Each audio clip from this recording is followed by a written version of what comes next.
Sir Guntakal నుంచి మనోహర్ రెడ్డి గారు line లో ఉన్నారండి. హలో, యాక్చువల్లీ మాట్లాడు సార్. అడగండి. మనతో పాటు విజయరామ్ గారు ఉన్నారు, సేవ్ సంస్థ నుంచి వచ్చారు. ప్రకృతి వ్యవసాయం గురించి వివరిస్తున్నారు. మీకు సందేహం ఉంటే అడగండి. సార్ విజయరామ్ గారు నమస్కారం అండి. అయ్యా నమస్కారం, చెప్పండి. మనోహర్ రెడ్డి గారు సార్ నేను బ్యాంక్ లో రిటైర్ అయ్యి కెనరా బ్యాంక్ లో ఇప్పుడు బెల్లార్లో ఉంటాను సార్. కానీ మా బార్డర్ లో ఉంది గుంటికల్ బెల్లారి మధ్యలో మా విలేజ్.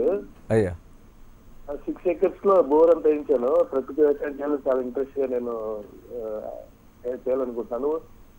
కరివేపాకు సాగు చేయొచ్చు సార్ ప్రకృతి వ్యవసాయంలో, ఎందుకంటే అది ఎక్స్పోర్ట్ కూడా అవుతుందంట. It is organic curry leaves అయితే ఇది కొద్దిగా మా హెల్ప్ తీసుకోవచ్చు సార్. మా ఇంట్లో ఖచ్చితంగా చేయొచ్చండి, కానీ ఒకే పంట మాత్రం వేయమాకండి. కరివేపాకు పెట్టండి, మధ్యలో అంతర పంట కింద మునగ పెట్టండి. ఏం సార్ అందరి పంట కింద? మునగ డ్రమ్ స్టిక్, మురింగా, ఓకే సార్, అది పెట్టండి. ఆ మునగ చెట్టు కింద ఏదైతే ప్లేస్ ఉందో దాని కింద అల్లం కానీ పసుపు కానీ పెట్టండి.